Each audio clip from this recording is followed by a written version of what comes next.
If you'd like to make your NFL games a little more interesting, you've come to the right place. It's the Even Money Podcast with Ross Tucker and Steve Fezzik. Yeah, Vegas, baby, Vegas. It is the Even Money Podcast presented by DraftKings, America's #1 rated sportsbook app, the only sportsbook we talk about on the Even Money Podcast, and for good reason. So fired up for today's show. I'm looking at these NFL draft futures, team futures, player futures. Let's do it.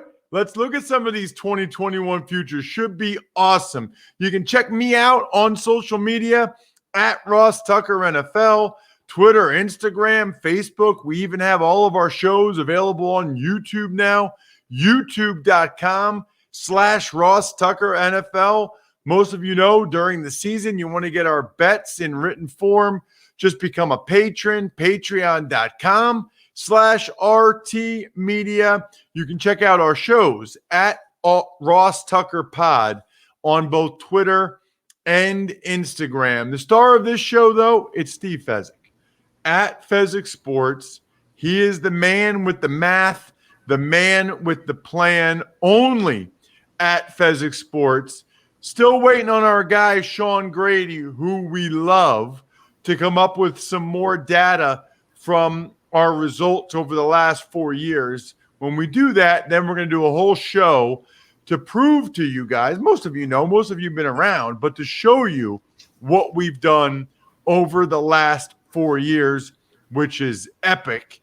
And I think a lot of you appreciate that, which is why we have so many listeners and now viewers on YouTube. Steve, I'm looking forward to this, man. It's our first time taking a look here in late February at some of these futures markets. I also know you were texting me some other topics you want to chime in on as well.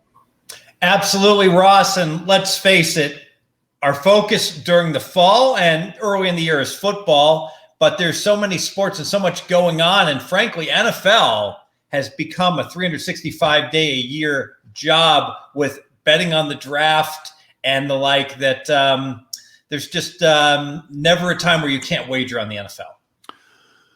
No, you're right. And, it's interesting because I mentioned that we will start a little bit in the next couple of weeks. We'll go over our results dating back to 2016. We obviously spent last week talking about our season in review, which I thought was really helpful to talk about what lessons we learned from 2020 that will serve us well in 2021, whether it's home field advantage, 2-point conversions, things like that. I will say this, Steve, I don't know if this is just a Pennsylvania thing or not, but I've got my DraftKings Sportsbook app pulled up, and actually I've got the web version of it right now, sportsbook.draftkings. I know other places you can bet, and it might just be offshore or whatever, you can bet quarterback movement bets. Is it just I can't do it because I live in Pennsylvania, Steve? Because I know Pennsylvania has some rules like that. Or are those type of bets not allowed in the United States at all? I don't know if it's state by state. I know we can't bet on those in Nevada as well. But I'm going to go ahead and forecast that down the road, those are going to be allowed because they're certainly allowed in the offshore markets. The problem with those bets is that they're really insider information bets. So bottom line is there will hit a point where somebody knows who Carson Wentz is going to, who he went to, and they're going to know who Watson's going to go to, and you're going to see the numbers really move. But unless you have that inside information, you're on the outside looking in, and you're throwing darts, really difficult to win based on that. Got it. Yeah, I will say this, though. If you have a strong feeling about it, where Deshaun Watson or whoever can go, you can make wagers about him as MVP or that team to win the division, whatever it is. There are people that started to hear some rumblings about Tom Brady going to the Bucs a year ago, and they made bets, Steve, futures bets, which we're talking about today, on the Bucs to win the NFC, the Bucs to win the Super Bowl, that paid off handsomely. Oh, absolutely. I think they were as high as 65-1. And then there's, of course, the wise guys that are betting information that bet Tampa Bay futures after they learned that Tom Brady was going, where there's, a window of opportunity of about 60 seconds. And I got to be honest, some of those bets are the best bets one can possibly make. When Andrew Luck retired, I know some people did very well betting against the Colts in the first, seconds up to the first 10 minutes, because it happened on the weekend and the markets were a little slow to adjust. Those are the real gold bets where you're absolutely certain of something happening and then you lock it in, but you got to be fast against slow moving books. That's a good point. So I guess that would be the ways people can right now bet if you have a strong feeling about where Deshaun Watson or someone of that ilk could land. Yeah, and Watson really is the one guy that's absolutely going to move the needle. He is my 4th rated quarterback. So, all these other quarterbacks, I've got Wentz rated my number 20 guy. So does it really matter where some of these quarterbacks land? It's not going to turn you into a Super Bowl contender if you're not already. But Watson's the one total game changer in this equation. It's interesting, Steve, because I had a buddy of mine. Now, truth be told, he's an Eagles fan, but he texted me to tell me that he put $100 on Carson Wentz to win the MVP at DraftKings because he knows, that DraftKings is our advertiser here. And, I guess his odds are a little better than I thought they'd be. They're plus 3,000. So you look at it, Mahomes is plus 500, Aaron Rodgers plus 800, Josh Allen plus 1,300, Russell Wilson plus 1,400. But Carson Wentz is ahead of Baker Mayfield, ahead of Kirk Cousins, ahead of Joe Burrow. 1, 2, 3, 4, 5, 6, 7, 8, 9, 10, 11, 12, 13. There's only 2, 3, 4, 5. There's only 10 people with better odds than Carson Wentz. I'm sorry, 12. 12 people with better odds than Carson Wentz, Steve. That's a little – and one of them's not Derrick Henry. Carson's right before Derrick Henry. But that's interesting that Carson Wentz has the 13th best odds to be the MVP now. Yeah, it doesn't surprise me, and certainly was playing at an MVP level, back 3 years ago. He's going to have to prove it to me. And, well, Ross, you've watched enough of Carson Wentz. How would you forecast him? Where would you put Carson Wentz 1 to 32 in terms of starting NFL quarterbacks? I think it's very difficult to do that. I think last year he was somewhere between 30 and 32. I mean, he was really bad. He was? There's just no way around. He was really bad. Now, I will say this. I thought in 18 and 19, I thought he was between 7 and 12 at worst. And in 17, I thought he was top 2 or 3. So we've talked about this before, I think, Steve, but I don't think he gets back to being a top 5 guy, but that's a possibility. I don't know. It's 5% maybe. I think, 7 through 12, that would seem to me to be maybe 25%. And then somewhere between 13 and 22, they get him back to being a solid starter in the NFL. I think there's probably 50%. But then there's still got to be 20% that whatever happened to him last year, he never gets it corrected, and he just lost his confidence or lost it mentally and never gets it back. I don't know how high that percentage is, Steve, but it's got to be decently high. I mean, that's all we saw for most of the last data sample.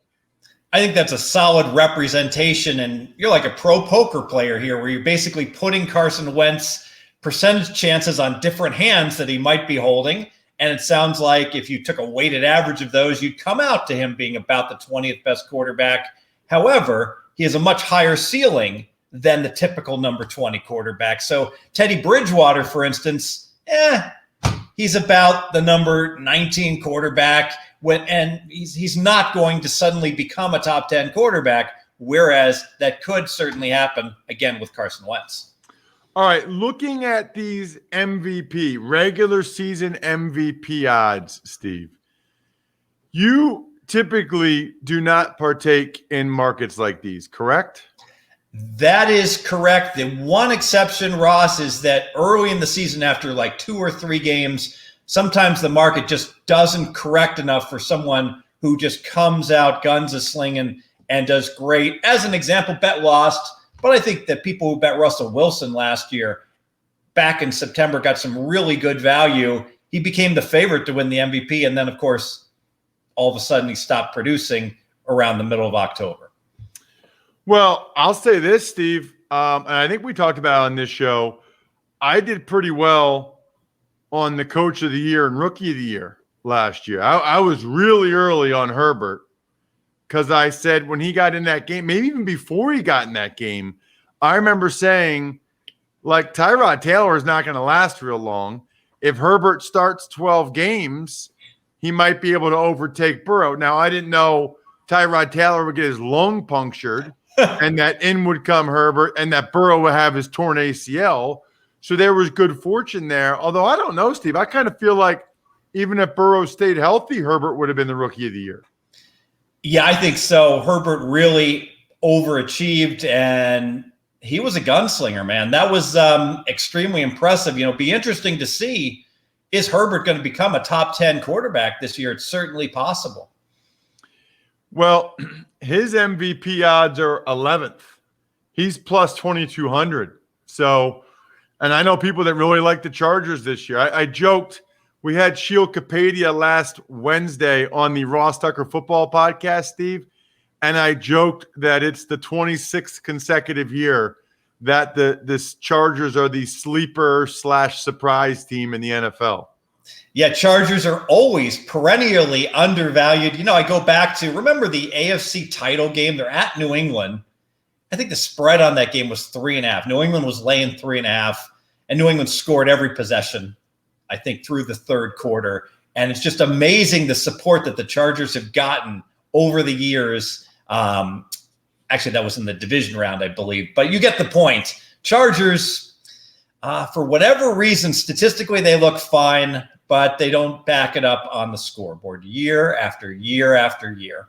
Well, we already know this, but they had really, really poor coaching last year. So we'll get into that, but that was certainly the case. So, okay, I know you're not a big fan of it, but let's say some of our listeners are into the MVP. They like it. Obviously, we talked about the first couple weeks of the season. Is there anybody, Steve, that you like? And or maybe just start by explaining why you don't like the MVP odds. Yeah, I don't like the MVP odds just because if you bet each and every candidate and you invested $100, well, one of them would win. And on average, you only get back 50. So you'd only get back 50 cents on the dollar. So it's just too much of a house advantage for me to spend a lot of time and effort, trying to find a winner there. I will say there's certain bets I think that are worse than other bets, like probably not the time to be looking at Derrick Henry or Tom Brady after, Brady just wins the Super Bowl MVP and after Derrick Henry has 380 carries back-to-back years. So, those would be two right off the bat that I'd say probably are two of the worst MVP bets that you could make. Anytime a guy does win the MVP, I immediately think it's going to take a Herculean effort for him to win back-to-back years. Now, I know Giannis did it in the NBA, but in general, I would look to avoid, betting, on Rodgers because of that. And, Mahomes with his MVPs, I'd look to avoid him as well. So I'm just trying to eliminate guys that I think don't have value. And then after that, you're kind of on your own in terms of who you think could have a big year. Yeah, I mean, the next two guys are Josh Allen and Russell Wilson. Then you've got Dak Prescott and Deshaun Watson. They're both 1,500 to 1. If Deshaun Watson goes to like the Miami Dolphins, that's, I don't know if he'd be able to get there in Carolina or with the Jets. That's the problem.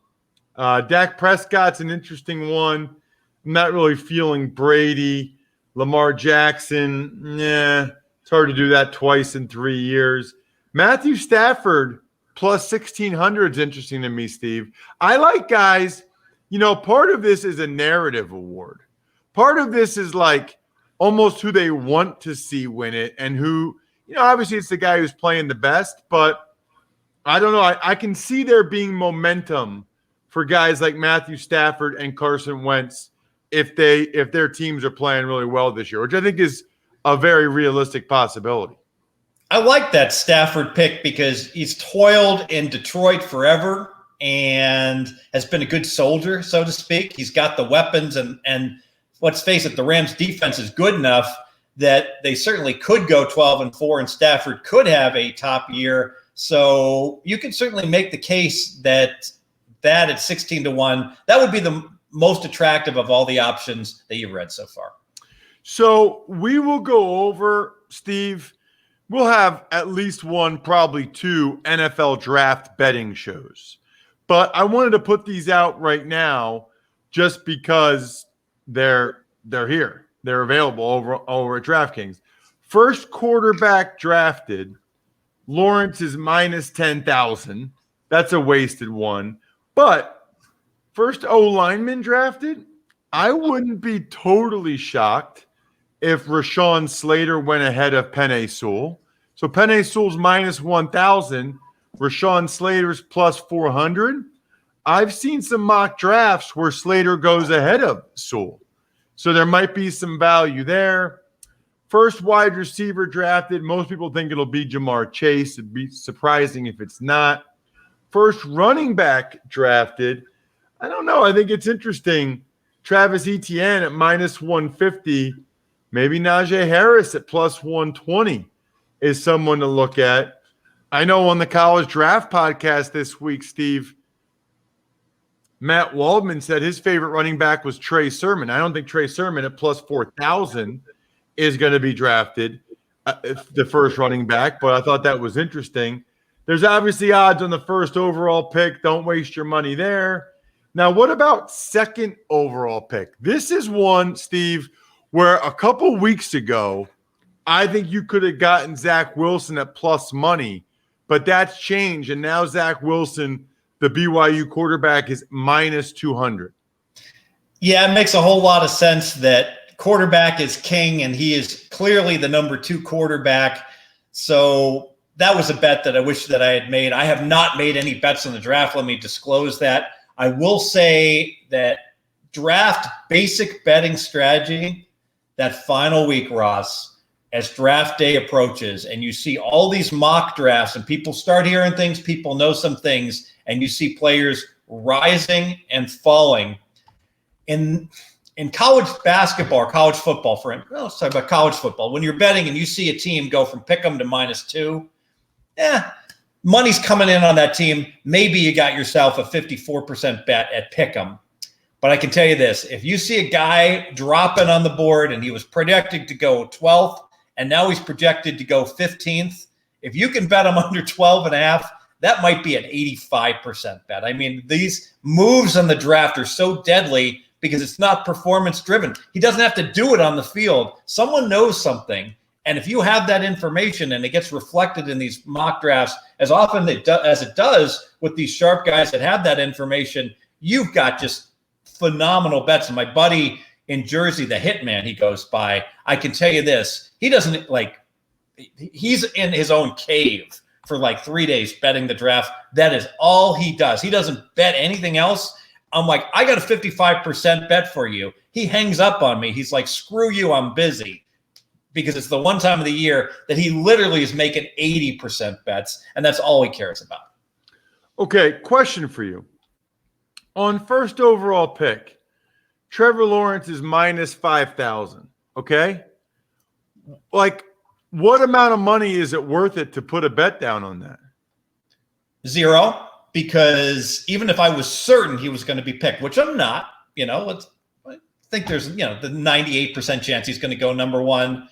What? I can't make 2% on my money betting other things in the next 2 months. So certainly if I'm going to take a bridge jumper, they call those bridge jumpers where you risk 50 to win $1, I should be able to find something better to wager on. That's a virtual sure thing that I can cash my ticket in one day, not 2 months from now. Bridge jumper. I never heard that before. Yeah, you lose it, you want to jump off the Golden Gate Bridge. So. Oh, I didn't know what it was. Oh man. Got it. All right. So now let's look at the futures, Steve. They've got, looking at DraftKings as usual, they got the Super Bowl winner, conference winner, division winner. Now, am I correct in saying that you typically, like out of those three, you would rather do division winner than conference winner or Super Bowl winner, correct? I mean, I know you mainly like season win totals, but out of those three, the smaller you can make it, the better, right? That is correct. Although you do, when you mentioned conference winner, I can tell you that I did make a bet on next year's Super Bowl. I bet the NFC plus 2.5 against the AFC, just because, Ross, I see the two conferences at the top ends as being virtually equal. I see no reason why that either conference should be favored. Oh, interesting. Okay. But explain again, Steve, why you would be more likely to do division winner than conference or Super Bowl. Because it's harder for the bookies to absolutely cheat you on the division odds and take a hold of 50% like they do on the Super Bowl odds, because it just becomes too obvious. If you look at these odds on the divisions, they're like, oh boy, it's clear we're just robbing everybody blind. So we're going to have to go ahead and juice those up and not take as big of a household. Got it. So do you ever bet any of these Super Bowl or conference futures? It is rare. I have certainly bet them. And what's interesting is you'd think, oh, you're getting selective long shots you're betting, right, Fez? No, it's actually every now and then I'll look at a favorite, because the favorites oftentimes are the few teams that people are like, well, anyone can win, but it's extremely unlikely. Like Kansas City last year, before the year started, was 6-1. And I thought 6-1 was great value on the Chiefs. They're the best team. How am I getting 6-1 on the best team? So I thought that was, a bet last year that, that they were the top team in those odds. 6-1 was still a very attractive payout. Right now, the Chiefs at DraftKings are plus 525. Bucks are plus 900. Packers plus 1,000. Bills plus 1,200. Ravens plus 1,300. These are the Super Bowl winner odds. Look, Steve, I wouldn't be mad at somebody if they put down the plus 900 on the Bucks. I honestly wouldn't. Like, I think there's a chance they're better next year than they were this year. Yeah, and on the top end, certainly the Bucks, the Bills could be the best team this year. That's certainly something of consideration. Baltimore is the interesting animal. Baltimore led the league 2 years ago in points differential, almost plus 250. And last year, Baltimore once again led the league in points differential at plus 150. So back-to-back years, this team, just in terms of how many points they score and how many they give up, they've been number one in the league. The problem, of course, is that Baltimore's a bully and clobbers bad teams, and they lose to good teams. Can you get around that when you place a futures wagers knowing they've got to win in the playoffs? That is really interesting. I didn't know this year again they had the best. Wow.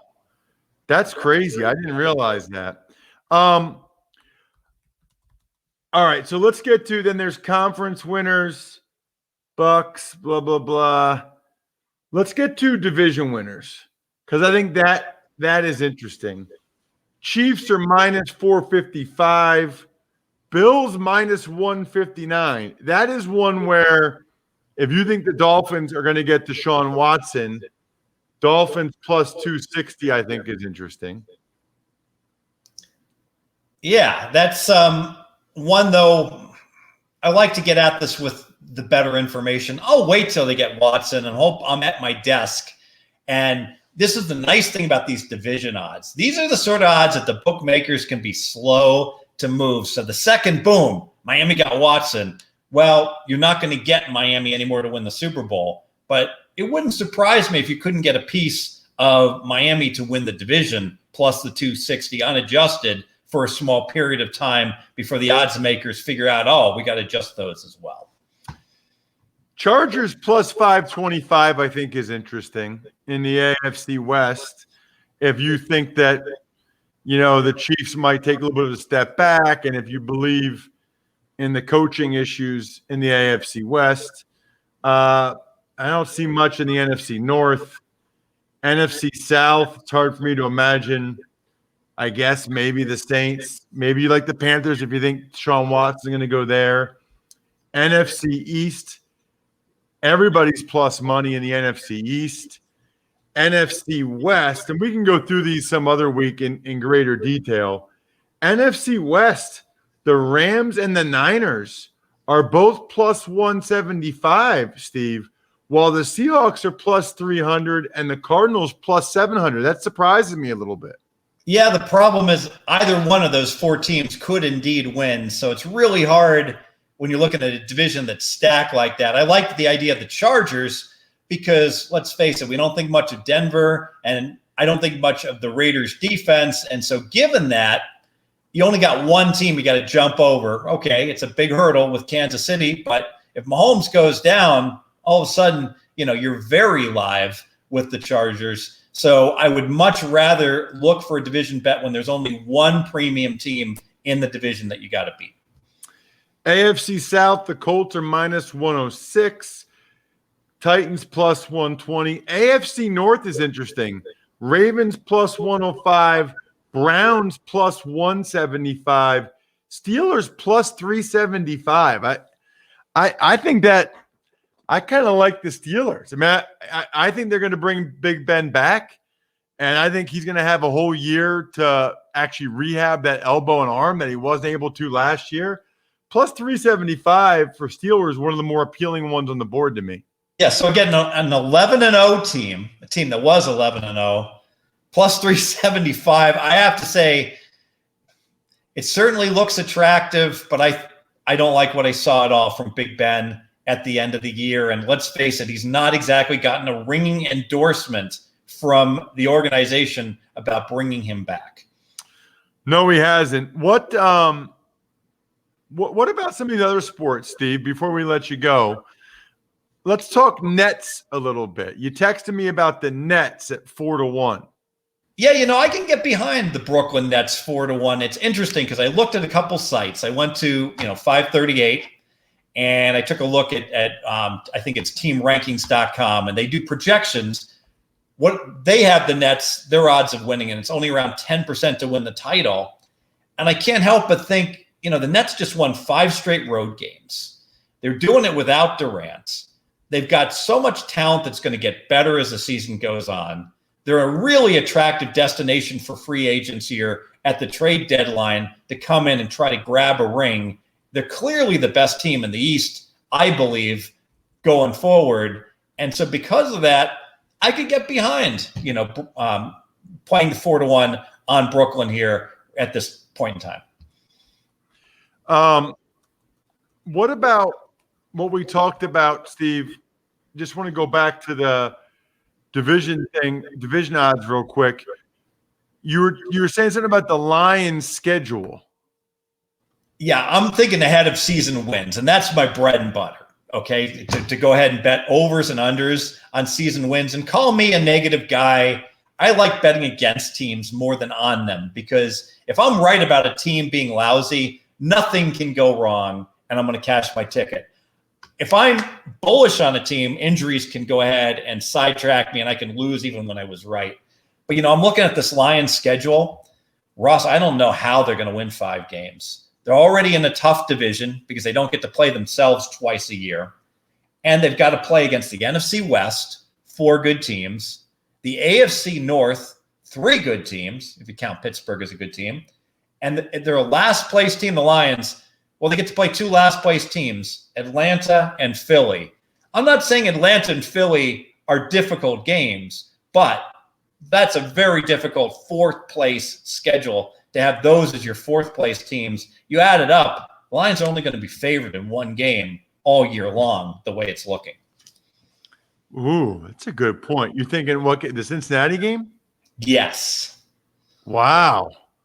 That's interesting, Steve. Really interesting. Well, we'll get into season win totals when they come out. Can't wait for it. Great stuff on quarterback movement, draft strategy, season futures, why you should look more at division odds. Love it. Absolutely love it.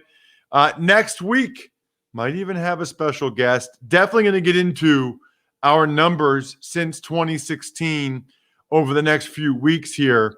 You got to keep it right here because I got great email questions for Steve from some of the listeners. Keep them coming.